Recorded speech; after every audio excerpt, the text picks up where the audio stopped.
According to the Federal Reserve, the annual rate of inflation in the United States has risen to 8.6%, a 40-year high. As Fed Chair Jerome Powell said, many Americans have never experienced anything like this. And they're deeply concerned about it. Fed research says that consumers expect inflation to remain high for years. A Pew survey from May found 70% of respondents viewing inflation as a, quote, very big problem, albeit with a large and telling partisan split. It's a major concern for 84% of Republicans and 57% of Democrats. How can regular people have such different experiences of what is supposed to be an objective economic measure? The press often talks about inflation without exploring some pretty basic questions about it. What causes it? How do we measure it? Why does it cause panic in consumers and politicians alike? And with the health of the U.S. economy and democratic control of the U.S. government on the line, what should Joe Biden's administration do about it? I'm Laura Marsh. And I'm Alex Pareene. This is The Politics of Everything. Would you like to hear more from TNR? Every day, our writers and editors work to bring you the reporting and analysis you need to make sense of the world. But we can't do it without you. Please consider subscribing to The New Republic with our special offer at tnr.com/special offer. That's tnr.com/special offer. We're talking with Claudia Sahm. She's an economist and founder of Stay at Home Macro Consulting. She's worked at the Federal Reserve and the White House and has advised Congress. Claudia, thanks so much for joining. Thank you. I'm excited to be here. So the last period of high inflation ended in the 1980s. And a lot of people, including myself and Alex, haven't actually lived through a period like that. So just to start off with, what is inflation and how can we tell it's happening? Right. Inflation is an increase in prices. And the numbers that we hear bandied about in the press are usually about all prices. If the United States had one big shopping basket, and rich people get to put more in the shopping basket, but if we had one big shopping basket, it's basically what does it cost to check out today versus what it cost to check out last month or last year. How do they measure the prices? The Bureau of Labor Statistics is the main agency collecting the price data. They have been doing it for decades and decades. As an example of the way they do this is they go to the grocery store. They have a certain basket of goods. And I mean, it's very detailed. It's like the eggs, the pork chops. They have a set of stores that they have chosen. They go look at those prices. They go back a month later and look at those prices. But they spend a lot of time and care making sure that they're comparing apples to apples. I mean, kind of making a joke there about the grocery store. But it's really important. And, you know, over time, there are new things to buy. Yeah. Like when the iPhone came out, like the iPhone does things that it's a camera, it can measure things. I mean, it has a lot of goods wrapped up into it that normally the Bureau of Labor Statistics would look at separately. So they have a lot of challenges in how to measure. What's very important is they do it consistently over time. So it's not a perfect measure, but we can, with a lot of confidence, say inflation is high. So we can trust the numbers. They're going to the store. They're comparing the price of eggs to what it was last year. We can trust the statistics on this. Yeah, and they take their job very seriously. I think sometimes we get a little too excited about, you know, and it's 8.3 versus 8.4. It's like, come on. Like nothing is that precise, but it's the best we have, and it's good. I think we want to get to the causes of this in a little bit, but just talking about the measure. Laura was saying we have no real living memory of a period of high inflation. But over the last few years, I have a living memory of the cost of housing and the cost of higher education going up pretty consistently. Why was that not considered inflationary? Why wasn't that part of the basket of prices? Oh, we could have a long conversation about this. But no, I mean, you're absolutely right. We do not have a lump of inflation. Like we all go out and make purchases, and they're often very different purchases. People that bought their homes decades ago, their cost of living is paying off the mortgage that it was before. Maybe they're, free and clear. If you're a young adult coming out, starting a family, needing to buy a home, it can be eye-popping. The cost of education and childcare. Like there are families that have been dealing with quote unquote high inflation for years and years. And gas prices go up and down. When you have high inflation like now, it just means that there's a lot of stuff that's going up. And so that is where it starts touching the lives of more and more people. And what that looks like over time, if we look under the hood, and if we'd been looking under the hood for a long time, you would see these problems. But because, again, they affect narrow parts of the population, and then there's this whole thing called politics, they don't get addressed. So before we get to the current moment of inflation, traditionally, what are the explanations for what causes inflation? Yeah, at a very simple level, prices rise when demand is more than supply. If people are able to still buy stuff, right? Sometimes we just have a shortage and you just can't. But if you're still able to buy, it's like if I got a lot of money and I really want that, well, I'm gonna be willing to pay more. And if there's a lot of me, then prices start going up. But normally, the business, if they see people really want to buy something, well, then they go make more of it, because they actually make more money if they sell something than like selling less stuff at a higher price. So that's kind of the market is supposed to work its magic. I mean, this is kind of Econ 101. Now, that because it's Econ 101, it can miss subtleties, right? The last year is obviously an example in many ways that hasn't worked. Like, consumers came back a lot faster than the stuff they wanted. Just to step back for a second, so you said it's when demand is higher than supply. Would it be fair to say there's a couple of reasons that could be, right? So it could be that there's more demand. It could also be that there's less supply. And then the other could be that there isn't actually an imbalance between demand and supply, but companies are gouging because they figured out a way to do that, maybe because they're monopolies, they're not regulated. Yeah, it's a little tricky because inflation is an increase in prices. So you have to have, corporations have to have more pricing power for it to go up. And often they have more pricing power when there's a lot of demand and not much supply. So it's kind of hard to pull it apart. But one thing that I think economists miss that people understand is at the end of the day, businesses set prices, right? It's not, we actually have this thing in macro called the Calvo fairy that it's a modeling thing, but basically it's this little fairy goes around and changes prices, right? And so sometimes I think we forget that that's actually not the case. So a business is going to decide what the price is and how much to raise the price. And a business will often know, if I raise the price, will the consumers come or will they go somewhere else? It's funny you describe that as sort of a controversial statement in economics, right? Because I guess price setting is this really sort of fundamentally complicated thing that economists have been arguing about for years. On the other hand, I went into a pizza place the other day and there was a guy crossing off the prices and writing 50 cents more for everything. That there's price setting. The guy at the pizza shop. That really happened? I saw a guy, he was crossing off all the prices and everything was now 50 cents more. Oh, wow. Yeah. And I don't want to be too irreverent to the models, but it really is the case. Businesses set prices, right? They're going to decide if prices increase or not, and the consumers are going to decide whether they're willing to pay the price or not. Somebody that walked into that pizza shop might have turned right around and went down the corner and eaten pizza there. After the break, we'll talk about what makes this particular moment of inflation unique. This podcast is sponsored by NYU Press.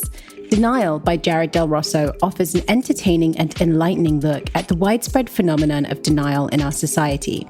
In a highly readable style that draws on examples from current events, politics, and pop culture, Del Rosso teases out the complexities of denial, from not noticing that someone has food stuck in their teeth to the larger scale denials of climate change or systemic racism. In his analysis of corporate fraud and famous cover-ups, he focuses on individuals involved in each case, while asking, how could so many people not know what their priests, their coaches, or their co-workers were doing? Recognizing what denial looks like is the first step in mitigating its effects on us and society as a whole. In an age of fake news and half-truths, Denial by Jared Del Rosso provides an undeniable reality check. Get 30% off and free domestic shipping with promo code TNR-FM at checkout on nyupress.org.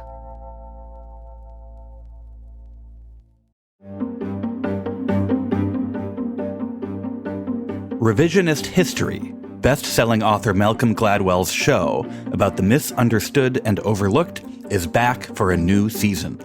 This time around, Revisionist History throws off the shackles of convention and goes where no podcast has dared to go before. An entire season devoted to experiments. Natural experiments, scientific experiments, thought experiments. Malcolm's obsession takes you everywhere, from a forgotten laboratory at the University of Minnesota to the set of the original A Star is Born movie. Why a season all about experiments? Because if we're honest with ourselves, the list of things we don't know is longer than the list of things we do know. And the only way to fix that problem is to put our unknowns to the test. Listen to Revisionist History wherever you get your podcasts.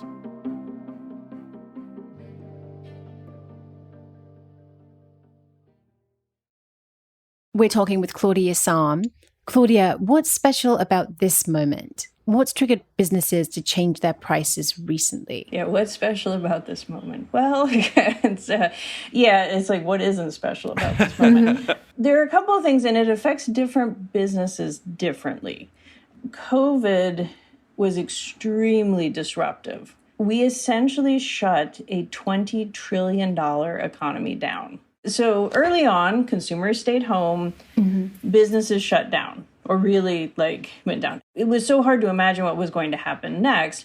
And so a lot of businesses, first of all, businesses laid off workers, millions of work really fast.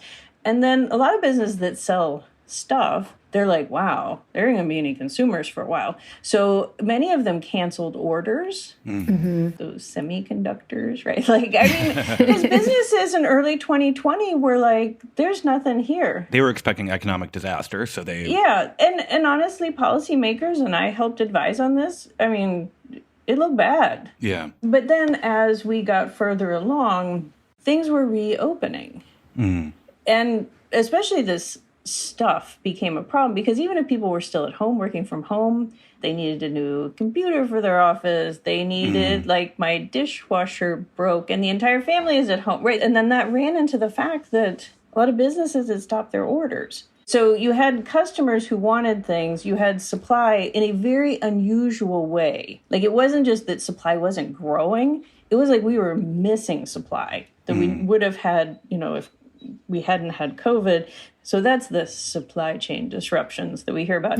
The other place that was really important is you hear a lot about labor shortages, right? So there were also, it took a little longer, but you had people going back to the restaurants, going to the hotel. And a lot of these businesses had a hard time hiring back those workers that they laid off within days, right? Right. And so that also was a place where they had to increase pay to get, people back, but then you have to pass that cost on. And that's all with COVID, and then Putin invaded Ukraine. This is just, there have been so many unusual events. So you had this collision of missing a lot of supply and people ready to get back out and spend. Sort of unexpected demand, right? The other thing that happened is about this time a year ago, inflation had started stepping down. For about 4 months, it stepped down, and then we got Delta, and then we got Omicron. And that, I often say, and I mean it sincerely, inflation was not transitory, but COVID was not either. Right. And we are not out of this. And so that makes it very hard. If that's your causes of inflation, is the supply, no Federal Reserve interest rate increase is going to fix that problem. No. Let's get to that because What is the thing that the Federal Reserve can do? What is the tool they have? How would that work? And then maybe we can talk about the things that it can't do.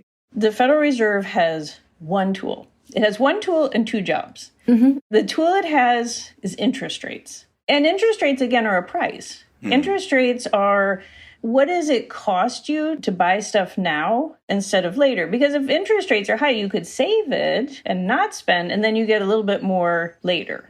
Okay, the reality is that if interest rates go up, it pushes down spending now. A lot of Americans don't have savings or a cushion. They have debt. Interest rates go up. They're spending more money servicing debt. Interest rates go up. It's harder to buy a house, a car. There are a lot of things where it's just going to, a kind of crass way to say it is the Fed just makes us poorer. So we spend less. They would never say that. Right. And in some ways, it's like, it's not their fault. Like the only tool they have is one that can encourage less spending or during the recession, more spending. Right. We should explain the dual mandate because you alluded to the dual mandate. Okay, so like I said, they have one tool and two jobs, which you can imagine how this is going to go. Their dual mandate is price stability. So like no inflation, like they're fight inflation or limited inflation. Low and stable inflation, which Right. is not what we have right now. And their other mandate is maximum employment. And that one, so with the price stability, they say, okay, what we think of that is 2% inflation using the personal consumption expenditure price index, which is a little different than the consumer price index. So they have a very specific definition. They tell us what data, they tell us what number. Maximum employment, they have this line that it's like, we look at a wide range of indicators. The Federal Reserve cannot determine what maximum. So they basically punt on this thing.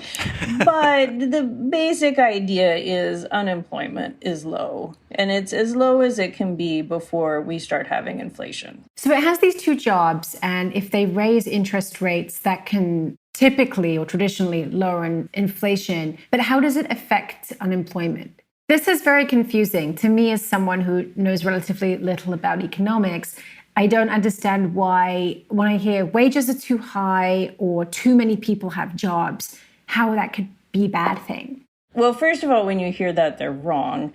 But in the past, just as kind of an empirical regularity, like just something that happened in the world, is you see a negative relationship. Like to get inflation down, unemployment has to go up. It's referred to as the Phillips curve.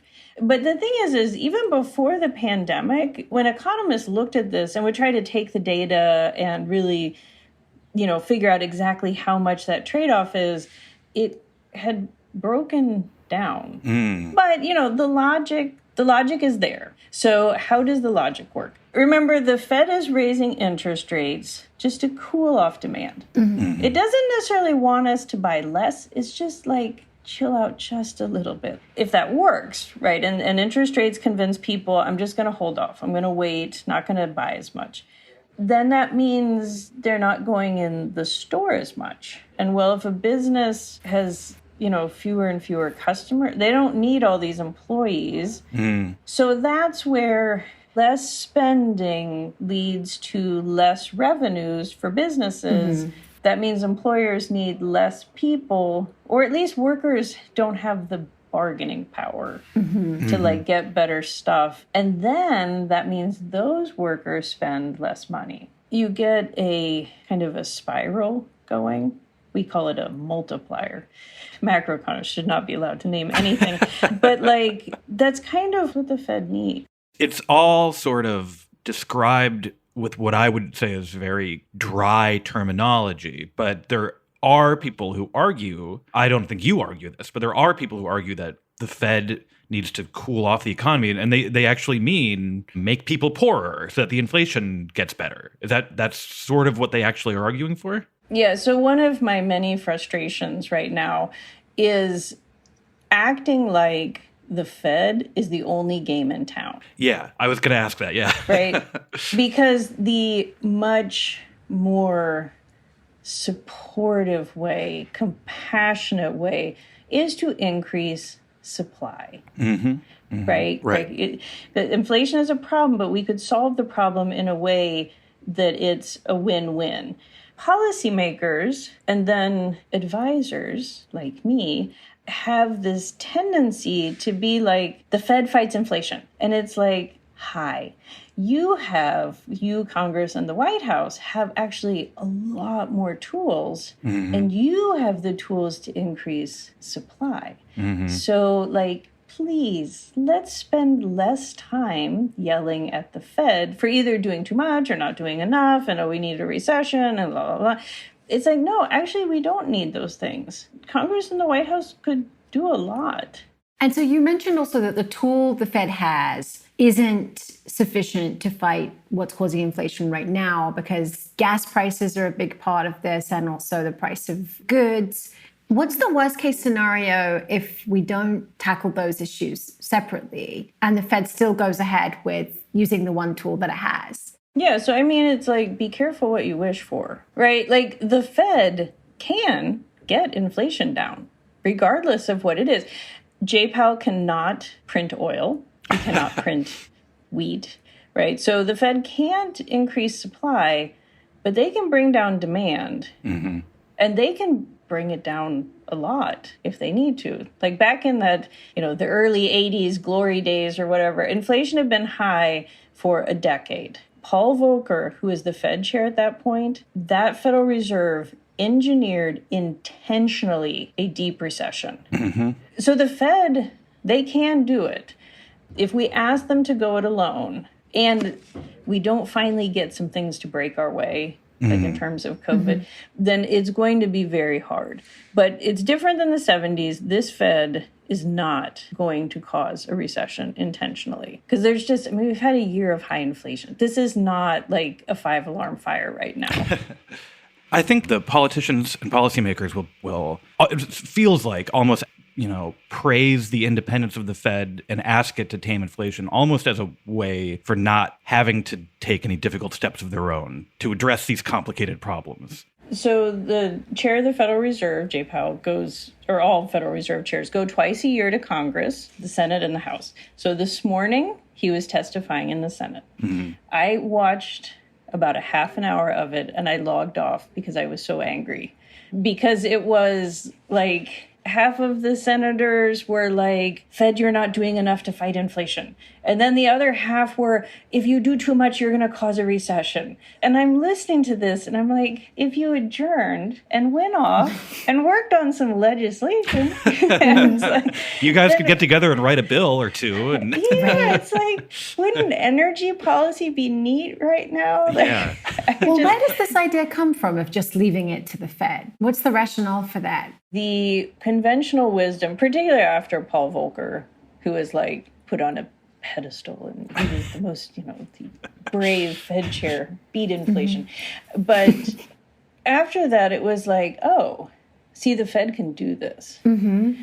And over time, it got to the point where it's like the Fed alone should do this. Mm-hmm. Like housing was really expensive and a problem before the crisis. And Congress, like back in the day, could have been building housing. Mm-hmm. So maybe it would have made the Fed's problems easier. And, I have a lot of respect for members of Congress. They are elected. They have a hard job. White House also.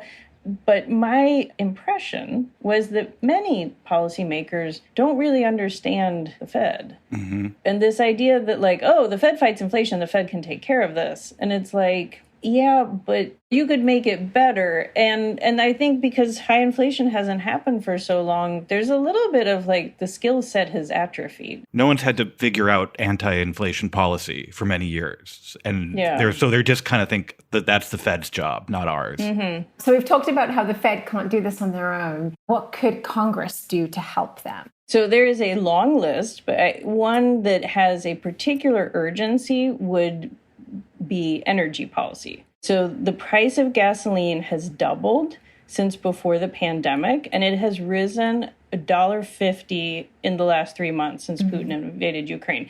That is a massive change in a very short period of time. Mm-hmm. That creates a lot of hardship. So there is an opportunity for Congress to come together and pass energy legislation. The thing that will bring down gas prices is either an increase in the supply of gas or a decrease in the demand for gas. A proposal from President Biden is supposedly on its way to repeal the federal gas tax. So have a gas tax holiday. So that, mechanically should bring down the price at the pump, maybe not the whole amount. Unfortunately, when you bring a price down, you create more demand. More demand for it, yeah. Right. And people's demand for gas is much more stable than a lot of things. Nobody's like, oh, the price of gas is down, I'm going to drive to work twice. But I've been talking with a lot of people and like some wonks, and really the only way to get more supply is to work with oil producers. Like, we have to refill the Strategic Petroleum Reserve. You could give options to producers and say, when we go to fill that, we guarantee we'll buy back your oil at a certain dollar amount. So there are things that you could do to increase supply. And then decreasing demand, the one I think would be so simple is we saw during COVID actually a big decrease in the use of gas. Mm-hmm. And in part, that was from we were all sent home to work. Mm-hmm. And so now people are going back, and so you're seeing the gas demand get to before. So it's like, just say, work from home for all federal government workers. Corporations work from home. I mean, like, this would actually be a popular way. Yeah. And I think this gets to what you're saying about politicians not having any experience with inflation, because it does seem like there's a ton of ways they could reduce demand without making it seem like a punishment for people. Encourage a 4-day work week, encourage hybrid work from home, subsidize electric vehicles for people. There's all sorts of things they could be doing for this one specific thing, but it does seem like they're not thinking that creatively. Yeah, well, and I had the opportunity to speak before a large group of House Democrats in March. So like right after Putin invaded. And I told them, I said, you need to move heaven and earth to get gas prices down. Not only are the politics outrageously bad for them, but it's a hardship. And lower income people spend more of their income on gas. Like, it's one of these quote unquote regressive taxes. Mm-hmm. So it's like, you need to do something. And calling it the Putin price hike, well, like, I agree with that. Like, the $1.50 in 3 months, like, it's clear where that's coming from. But, like, people can't fill the tank on patriotic warm fuzzies, right? And so I think that's where there's been this big delay. I don't understand why. And I can be very frustrated with other policy advisors like myself, who many people are like, oh, this wouldn't work and it wouldn't be the full amount. It's fine to be critical of a policy. Nothing is perfect. But, like, what's your better idea? Yeah. Because doing nothing is really the worst thing, because people are suffering. Claudia Sahm, thank you so much for joining us today. It was so cheerful. I know. The Politics of Everything is co-produced by Talkhouse. Emily Cook is our executive producer. Myron Kaplan is our audio editor. If you enjoyed The Politics of Everything and you want to support the show, one thing you can do is share this episode with a friend. Thanks for listening.